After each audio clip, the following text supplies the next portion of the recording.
All right, business owners, Google just released the latest image generation model, NanoBanana Pro, and it's a game changer. So in this video, I just wanted to do a deep dive on what's different from the original NanoBanana model and how you might be able to use it in your business today. So to start here, I just wanted to kind of open up this blog article by Google and start by watching this video.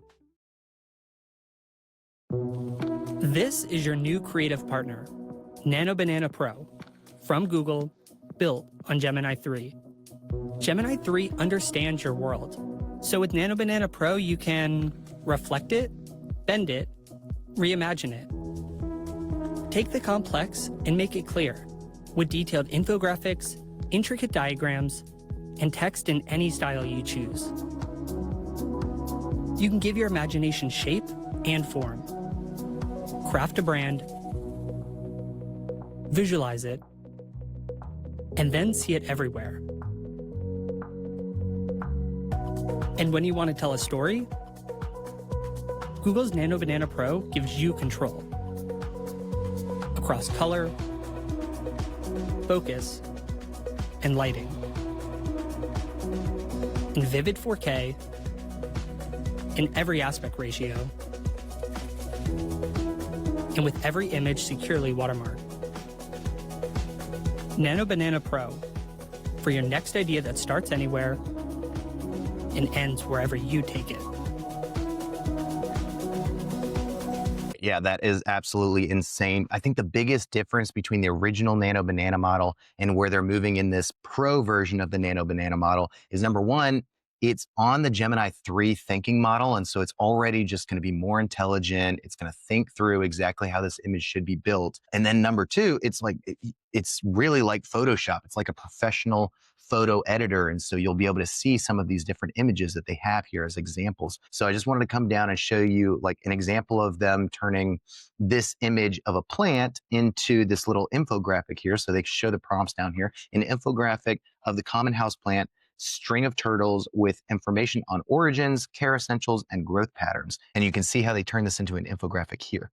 And here's another example, step-by-step infographic for making elachai chai, cardamom tea, demonstrating the ability to visualize recipes and real-world information. So it's pretty cool. You can basically take a recipe or something that you want to cook, and instead of just seeing the recipe in recipe format, you could turn it into some kind of infographic style, and it's getting all of the text in here literally flawless. And so all of the little minor text, usually with old image models, originally you can get any text, then you could get pretty good text. Now you can do entire infographics with flawless text in those images. And then you can see they're kind of putting some more pop art or comic book style art in here as well. Same thing here, a black and white storyboard sketch showing an establishing shot, medium shot, close up, and POV shot for a film scene. So they're basically turning this image into multiple formats of what it could look like in a storyboard, but in sketch form. Again, this is an example of putting text into your images, but it looks like a real building, right? You would actually see this Berlin sign, something on a building, and they're getting the text perfect. And then this might be an example of like logos or graphics or things like that, where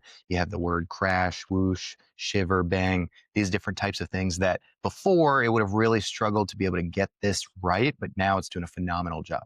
And then this is a great example. So product shots are getting really, really, really good when using AI image and AI art. And so to be able to take your product and your logo and your brand guidelines and put it in any language and then throw it on to some images that you could use in advertising or social media posts or things like that, this is a phenomenal use case. And then here's an example of something you would never see in real life. You know, this beaver actually putting how much wood would a woodchuck chuck if a woodchuck could chuck wood, but this is all actual wood here. And so it's spelling out the letters perfectly. Now, another example of this, because it's so good at this thinking and it can really process a lot of information into the image, this is an example of somebody taking 14 different characters and having it add them all into one image, and it was able to keep character consistency across the board. Keeping one character consistent was a nightmare before. Now keeping 14 characters consistent into the next image, this is finally becoming possible. Same thing, being able to take multiple images like this character here with this dress, this chair plants,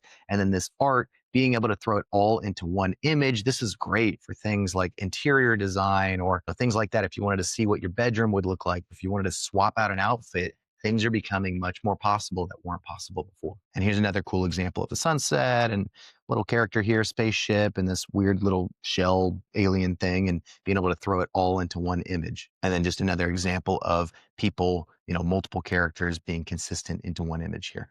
Now, because with the new NanoBanana Pro model, you have better aspect ratios and higher resolution. I think before you could only go up to like 1020 by 1020 to something like that. Now you can go up to 2K and 4K resolution in your images. And so you can really get high quality images where you take this image here and you're actually able to change the aspect ratio. So it's creating things in the image that weren't actually there before, but it's changing the aspect ratio and it looks legitimate. It looks real because of the resolution is so high, and you can kind of stretch things and make a different aspect ratio without actually having that content in the image to start with. This will also help for changing things like color correction, or whether it's day or night or lighting or things like that. So still high quality image, looks professional, but it changed it from day to night with the same type of, instead of this sun, glare here, you've got this moonbeam here. And then this is a great example of taking somebody in this image and then putting this weird shadow effect here. So you can kind of change lighting controls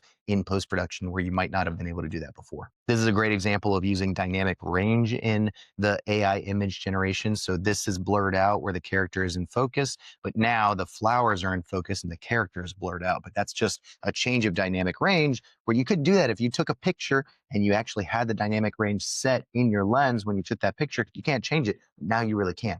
Now, the last thing to note here is they just released something called Synth ID, where every image that comes out of Gemini now, whether the API or the Gemini app, it's going to have something called Synth ID as a digital watermark. So it's something you can't see on the image, but it's going to have the watermark. So you'll always be able to tell what's real and what's fake. You can literally just drop any image into Gemini and ask it if this was AI generated. And if it was, then it's going to be able to tell you because it's got that invisible watermark on every image. This is awesome because I think people are really concerned how to tell what's fake, what's real. You've got a lot of, fake news and misinformation going around with all of these different things with AI art and AI images. But now you don't have to worry about that anymore because we'll be able to tell with all of these Synth ID digital watermarks. Now, there's multiple ways you can use Gemini. The first and the easiest is probably just going to be in the Gemini app. So if you log in, refresh your page, you should be able to just click on this create image and you'll be able to access the NanoBanana Pro model. My preferred way is usually with external tools like Leonardo.ai or otherwise,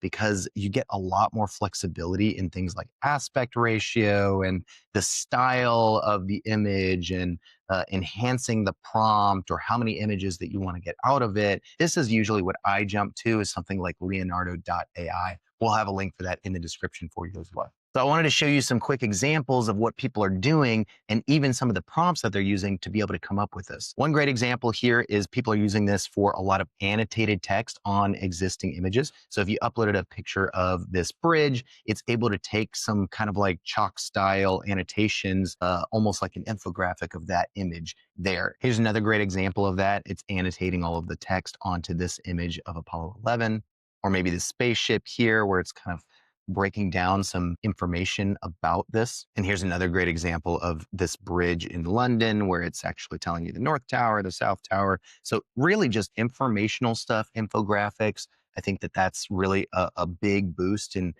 it being able to put all of this text and really think through what's going on in these images. Infographics are another cool way that people are using this. A lot of people are using it to basically take their LinkedIn information or their resume and creating an infographic of their whole career. It's pretty cool. Here's another example of that where somebody said the Alpine Chemix Brew, Biggie Guide for Two. This is really just walking you through how to brew some pour over coffee. But it's definitely a funner way than, say, just a description or a step-by-step instructions on something. So maybe think about in your company, if you want to do SOPs or tutorials or how-to information, being able to make infographics like this really quickly is going to be super helpful. And it's a little bit easier for your team members to consume how-to information in a visual format like this. Another cool example is I saw some people upload the architecture or the layouts, the floor plan of an apartment or a house.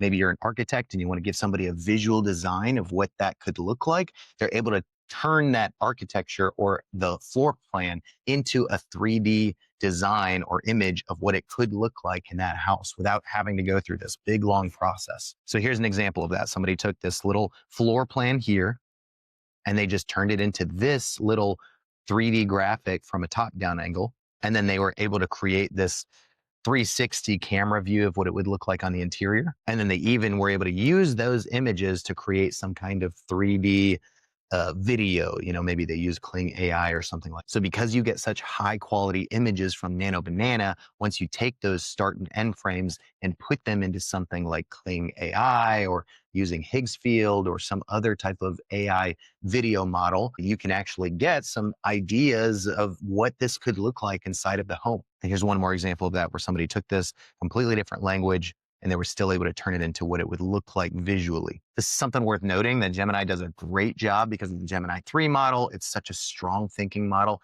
It can really think through multilingual text into your images. So if you want to put something into another language, you have the ability to do that. And this is another great example. I think NanoBanana originally was really one of the only models that you could take and just change little details in an image without changing everything. NanoBanana Pro is just heightened experience with that. So this is a great example of people taking one image and just changing the color of the cabinetry or the backsplash or things like that. So if you're in interior design or home design or things like that, being able to use this image model to show your customers what it would look like if you change this or that about their interior. This is a great example of using AI to speed up the time. That would have taken you a ton of time before. And here's one more example of taking some architecture designs and actually making some 3D mock-ups of what it would look like without having to go through true 3D rendering or design the old-fashioned way.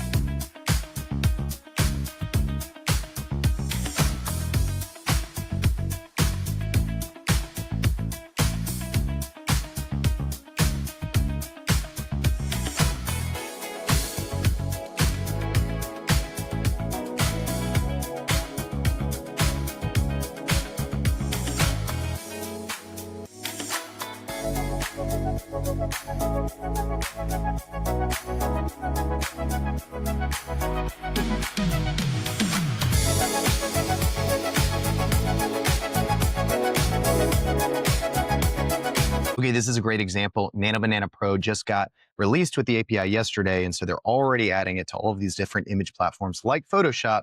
Adobe Photoshop obviously is probably the most popular Photoshop tool, and the original NanoBanana was already in there, but now that they've got NanoBanana Pro released into Photoshop, you can literally take an image looking like this to looking like this, which is insane. I think a big popular way people are going to start using this is more for advertising, marketing, social media posts, things like that. So being able to generate text flawlessly in your images, you can literally come up with unlimited mock-ups of your advertisements or social media posts, promotions, things like that.